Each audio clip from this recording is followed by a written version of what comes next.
Bonjour les amis, j'espère que vous allez bien. Bienvenue sur ma chaîne et bienvenue sur cette première vidéo. Aujourd'hui, je vous propose d'identifier certaines différences entre un film et la réalité. Pour cette première vidéo, je vous propose le film 3. Bon, ok, ici ce n'est pas vraiment la réalité puisque l'œuvre est tirée d'un des premiers romans de l'histoire. D'ailleurs, ce n'était pas une histoire écrite mais plutôt récitée par Homère. Enfin, quand je dis Homère, ce n'était peut-être même pas de lui. Et d'ailleurs, Homère n'a lui-même peut-être jamais existé dans l'histoire. Vous suivez toujours? J'espère que oui.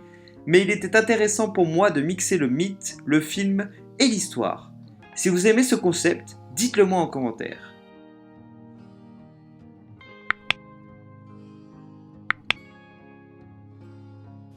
Trois, ou Troy à l'américaine, c'est un film américain réalisé par Wolfgang Petersen sorti en 2004. Il est inspiré de la mythologie grecque et est très librement adapté des poèmes épiques du cycle troyen, principalement de l'Iliade d'Homère. Le synopsis du film est un peu de l'Iliade. Dans la Grèce antique, l'enlèvement d'Hélène, reine de Sparte par Paris, prince de Troie, est une insulte que le roi Ménélas ne peut supporter. L'honneur familial étant en jeu, Agamemnon, frère de Ménélas et puissant roi de Mycène, réunit toutes les armées grecques afin de libérer Hélène de Troie. L'issue de la guerre de Troie dépendra notamment d'un seul homme, Achille, arrogant, rebelle et réputé invincible. Celui-ci n'a d'attache pour rien ni personne si ce n'est sa propre gloire. Ça en jette, hein?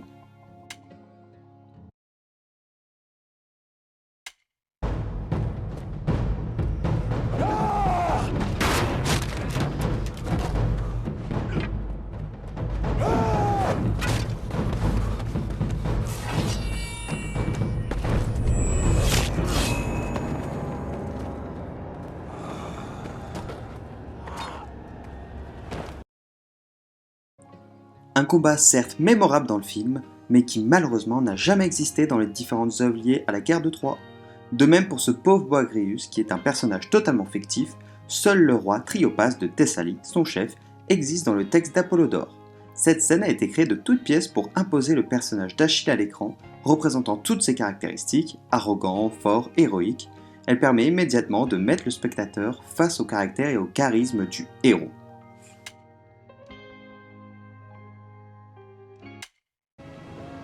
I must show you something.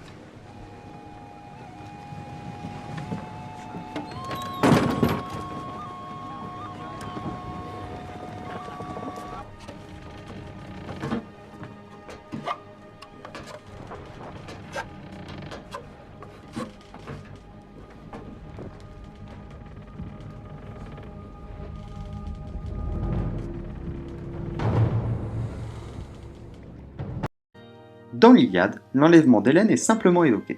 D'autres auteurs grecs ont un peu plus développé cet acte. En effet, dans la mythologie, Paris, ou Alexandre d'ailleurs selon les versions, oui c'est un peu compliqué je sais, se rend à Sparte pour enlever Hélène et non pour signer un accord. Avant d'être un véritable prince troyen, Paris était un berger du mont Ida, expatrié loin de sa terre natale par son père le roi Priam de Troie, suite à une prophétie parlant de la chute de Troie en lien avec le jeune prince. De fait, Paris sera désigné par les dieux comme juge afin d'élire la plus belle femme de l'Olympe entre Héra, Athéna et Aphrodite. Il désignera Aphrodite qui en échange lui offrira la main de la plus belle femme du monde, Hélène. Paris l'enlève sans trop de résistance, tant elle est séduite par la beauté et la richesse du Troyen.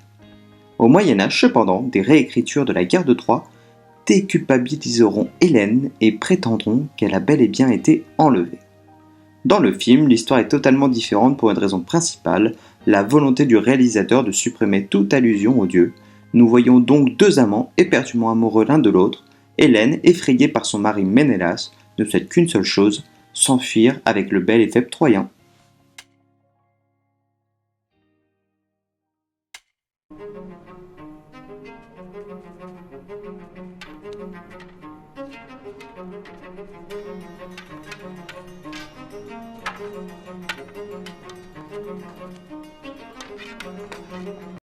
Alors, on a un très beau training camp ici.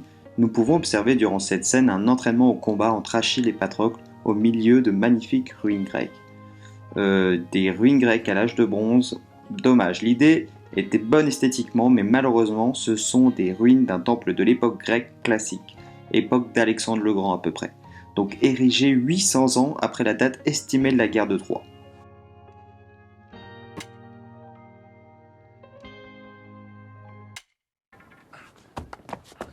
Patroclus, my cousin.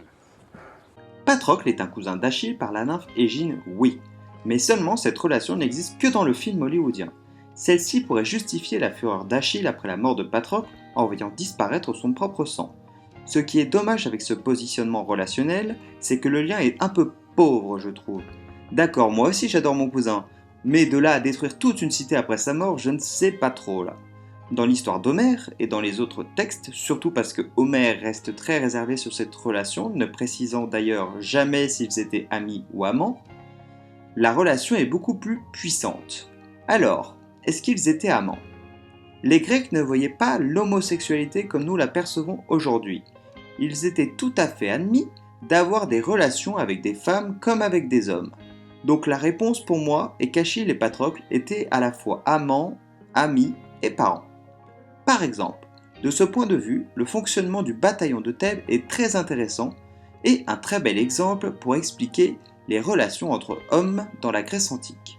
Les guerriers de ce bataillon étaient mis en binôme avec leurs compagnons, favorisant ainsi à la fois une protection mutuelle et une meilleure attaque.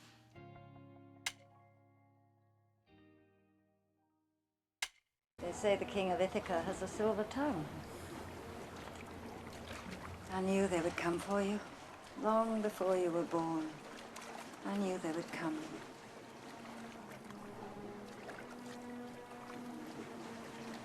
They want you to fight in Troy. Cette scène avec la mère d'Achille est complètement fausse, et voici pourquoi. Vous vous souvenez de l'histoire du talon d'Achille? Pour rappel, Achille fut baigné par sa mère dans l'eau du Styx, celle-ci ayant le pouvoir de rendre invulnérable toute tête qui était trempée. Toutefois, le talon par lequel Thétis tenait Achille ne fut pas touché par l'eau magique et reste donc vulnérable. Ici, je m'inquiète un peu de l'aspect psychologique de cette mère voit un culte sans limite à ses enfants et à leur immortalité. C'est pourquoi, quand Achille était âgé de 9 ans, Calchas, un oracle, prédit que Troie ne pourrait être prise sans lui. Sa mère, prévoyant qu'il périrait dans l'expédition, essaie de déjouer le sort funeste qui lui a été prédit. Elle le déguise en femme et le présente ainsi au roi de Skyros, Lycomède, qui l'élèvera avec ses propres filles. Chez Lycomède, qui selon les versions est au courant ou non de la supercherie, Achille porte le nom de Pyrrha, la rousse. Sous son déguisement, il séduit, ou viole, Diédamie qui lui donnera Néoptolème, lequel par la suite se révélera indispensable à la prise de Troie. Ayant eu vent de la ruse, Diomède et Ulysse arrivent ensuite à Skyros et identifient Achille. Comment? Déguisé en marchand, le roi d'Ithaque, Ulysse, propose aux filles de Lycomède des tissus précieux et des armes. Achille se dévoile en étant le seul à saisir une épée et un bouclier. Ici, le réalisateur veut sacraliser Achille pour le présenter en tant que héros et non pas en tant que lâche qui se cache de sa destinée.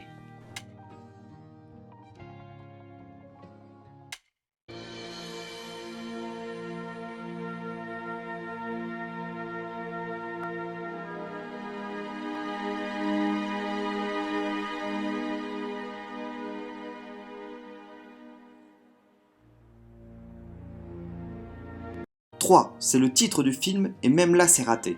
Ici la volonté du réalisateur est de présenter aux spectateurs cette cité comme une mégalopole super moderne. Donc merci aux super effets spéciaux, qui entre parenthèses sont quand même assez excellents, mais la réalité est un peu plus triste malheureusement. En effet, depuis 1998, l'UNESCO reconnaît officiellement le site archéologique d'Hisarlik comme étant la cité de Troie. Il se situe sur la côte égéenne au nord-ouest de la Turquie. Selon plusieurs archéologues, la ville a été détruite par un incendie vers le XIIe siècle avant Jésus-Christ. Peut-être à la suite d'un conflit avec nos fameux Grecs. C'est le passionné de l'Iliade depuis l'enfance, Heinrich Schliemann, désolé pour la prononciation, qui en 1870 découvre le site en s'appuyant sur le texte d'Homère. On lui doit également la découverte de Mycène par ailleurs. La ville de Troie était grande pour l'époque, puisque selon les archéologues modernes, elle regroupait quand même 10 000 habitants.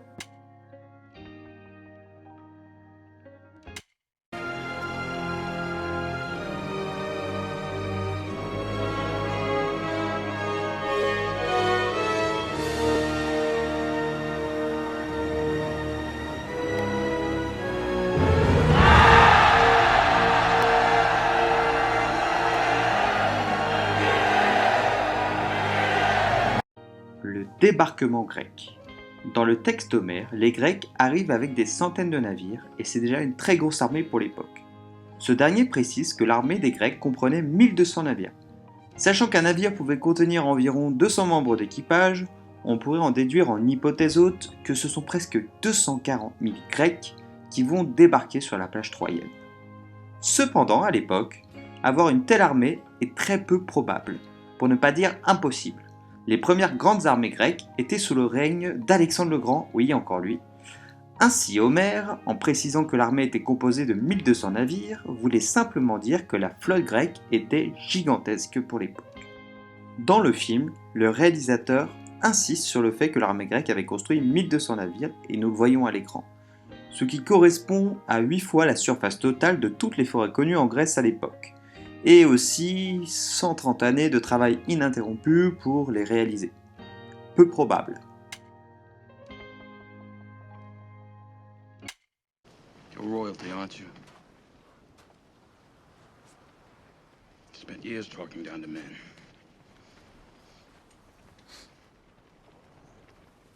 You must be royalty. What's your name?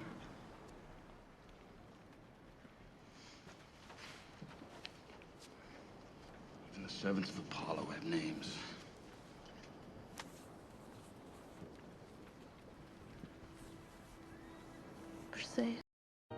La Briseis du film de Wolfgang Petersen est la nièce de Priam et est pleinement intégrée à la famille royale. Elle est de plus une prêtresse d'Apollon.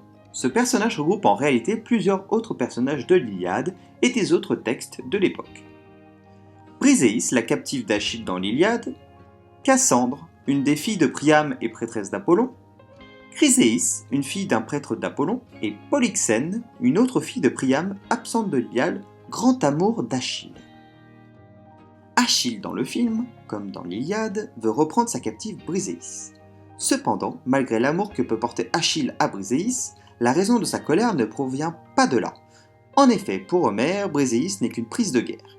Si Achille refuse de reprendre le combat, c'est bien parce qu'on lui a volé sa captive, et c'est précisément là que commence sa colère contre Agamemnon. Dans le film, Briséis et Achille se rencontrent dans la tente du héros, mais le film n'explique pas vraiment comment elle est arrivée là. Dans l'histoire, Achille a reçu Briséis lors du partage du butin, or ce partage était très sacré chez les Grecs, et personne, pas même le roi, ne pouvait revenir dessus. Petit problème, à la base, Agamemnon reçoit Chryséis et refuse de la rendre à son père, un prêtre d'Apollon contre une rançon. Le dieu Apollon, pour venger l'honneur de son prêtre, envoie la peste sur les Grecs. C'est ainsi que le roi, Agamemnon, décide de rendre la prêtresse aux Troyens et de prendre du coup Briséis en compensation. Agamemnon revient donc sur le partage du butin. Il offense ainsi Achille et voilà pourquoi celui-ci est furieux. Parce que le roi a failli à sa parole et que son honneur a été souillé.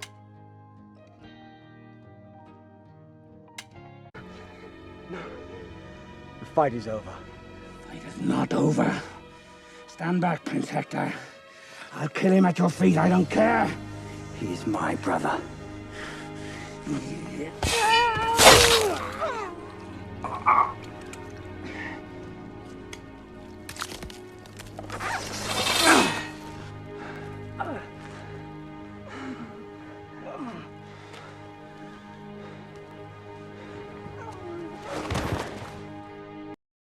Alors, Ménélas est mort, oui, mais en fait pas du tout à ce moment-là dans l'Iliade. Dans l'histoire, Ménélas, après avoir blessé Paris, saisit le prince troyen par son casque, se retourne et le tire vers la ligne des Grecs pour le tuer.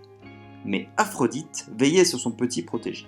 Elle rompit la jugulaire du casque pour permettre à Paris de s'écarter. Quand Ménélas s'aperçoit du casque vide, il se précipite vers Paris avec sa lance, mais la déesse encore une fois enlève Paris et le dépose dans sa chambre à coucher en sécurité pendant que Ménélas furieux le cherche dans la foule. Donc Ménélas n'est pas transpercé par Hector et rentrera sain et sauf à Sparte à la fin de la guerre de Troie.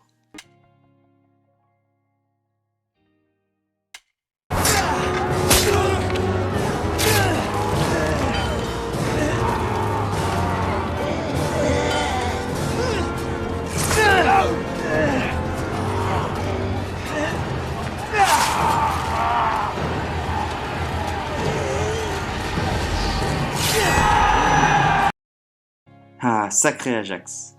Dans le film, nous pouvons voir le premier combat de héros, souvent présenté dans la mythologie grecque.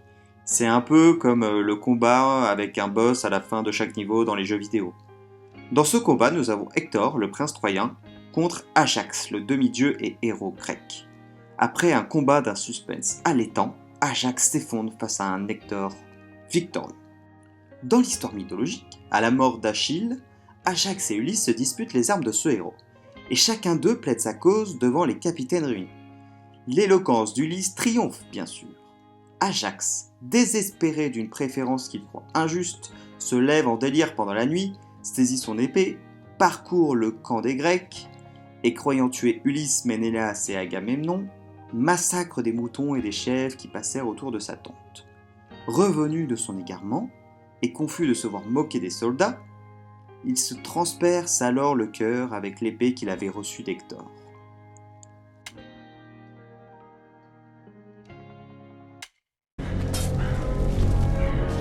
Get up. Won't let a stone take my glory.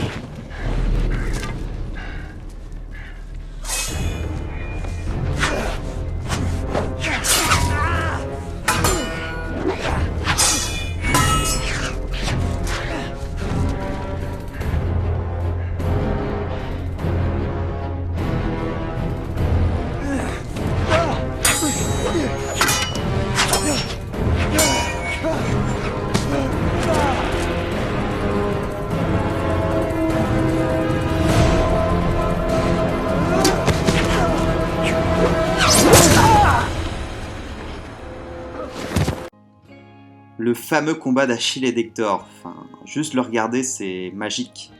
Donc dans le film, tout comme dans le chant d'Homère, Hector est résigné face à Achille. Il sait que ce combat est sans espoir et qu'il va mourir. Dans l'œuvre du réalisateur américain, Hector combat avec courage jusqu'à la fin. Dans le chant d'Homère, malheureusement, Hector est submergé par la peur. Malgré les réprimandes de sa famille, Hector, sur le point de céder, est pris de panique et tente de semer Achille autour de Troie. Athéna apparaît alors sous les traits de son frère préféré, Diéphobe, pour motiver Hector à revenir au combat, sachant que Athéna est du côté d'Achille. Hector, dans un dernier élan d'espoir, lance son épieu, mais il va rater sa cible. Ensuite, d'un seul coup d'épée, Achille tue Hector.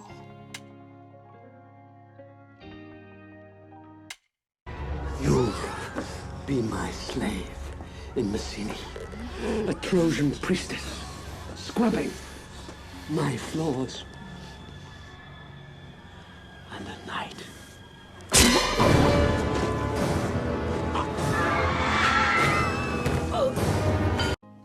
À la fin du film, le roi Agamemnon meurt de la main de la belle et farouche Briséis. Bon, ok, effectivement, Agamemnon meurt dans les textes d'Homère, mais bon, c'est bien après. En fait, c'est Ulysse qui apprend dans l'Odyssée que Agamemnon a été tué par sa femme Clytemnestre. Et pourquoi elle l'aurait tué? En fait, avant de partir, Agamemnon amène avec lui sa fille Iphigénie, et pour se voir accorder les bons vents et les faveurs des dieux, la sacrifie. La femme d'Agamemnon, ayant appris ce sacrifice, prend un amant pendant que son mari guerroie à Troie et organise un complot pour le tuer. Et effectivement, elle rate pas son coup, quand il rentre, il s'est fait oxyre directement.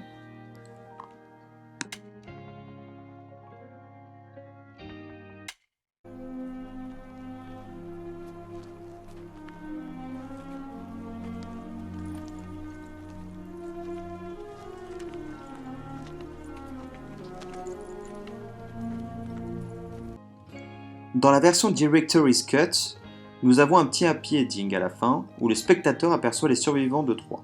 Paris, Hélène, Cassandre, la femme d'Hector et son fils. Malheureusement, cette scène de fin n'aurait jamais dû exister puisque chez Homère, tout le monde meurt. Seul Énée qui apparaît à la fin du film et qui reçoit l'épée de Troie par Paris est un survivant de l'attaque de Troie, mais ce n'est pas dans les textes d'Homère. Ce n'est qu'un peu plus tard, en fait, chez Virgile, un poète romain, qui voulait légitimer Rome dans l'histoire, qu'il fait mention d'Énée qui s'enfuit avec son père sur l'épaule et son fils à la main pour fonder ce qui sera la nouvelle Troie, Rome. Quoi qu'il en soit, même si on prend la version de Virgile, on ne compte en tout et pour tout que 3 Troyens, survivants pas du tout autant que dans le film de Troie. Et ce n'est pas encore la fin. après cette catastrophe troyenne, à la mort de Paris, Hélène avait épousé Diophobes. Sauf que celui-ci se fut tué directement par Ménélas lors de son entrée dans Troie. La rencontre d'Hélène et de Ménélas, après tant d'années de séparation, pour rappel à peu près 10 ans, et non pas un mois comme le film peut le montrer, fut dramatique. Mais, toujours ébloui par sa beauté, il lui pardonna. Ménélas, tout à sa joie d'avoir retrouvé Hélène, oublie de faire des sacrifices aux dieux pour favoriser son voyage de retour. En guise de récompense, celui-ci durera à peu près 8 ans. Enfin de retour à Sparte, il vécut avec son épouse, libéré et retrouvé, puis à sa mort, il l'a admis aux Champs-Élysées en compagnie d'Hélène. Donc on peut en conclure que tout ça, c'est effectivement pour rien.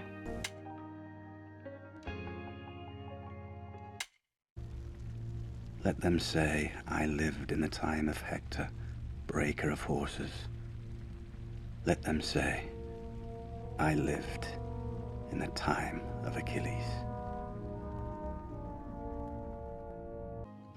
Alors pour conclure, les dieux sont présents dans tous les chants de l'Iliade où ils tiennent un rôle essentiel. Ils constituent pour les Achéens et les Troyens des alliés ou des ennemis en agissant directement durant les conflits. Du côté des Grecs, nous pouvons retrouver Athéna, Héra et Poséidon, alors que pour les Troyens, il y a Apollon, Arès ou encore Aphrodite. Les dieux prennent parti et s'engagent physiquement dans la guerre. Pourtant, aucune intervention des dieux n'est représentée dans le film, et je pense que les différences majeures entre les chants et l'œuvre cinématographique proviennent de ce parti pris. En effet, le réalisateur voulait créer une réalité à travers le mythe, sur le fait qu'une guerre comme celle de Troie aurait pu vraiment exister dans l'histoire, avec des héros ordinaires, mais donc sans l'aide des dieux. Et voilà, c'est la fin. Merci d'avoir suivi jusqu'au bout cette vidéo, ça fait énormément plaisir pour une première, j'espère que ça va vous plaire. En attendant, n'hésitez pas à écrire un petit commentaire, si vous avez des questions, je serai ravi de vous répondre. Et on se retrouve très bientôt avec une prochaine vidéo, ça va être du lourd. Merci, ciao ciao.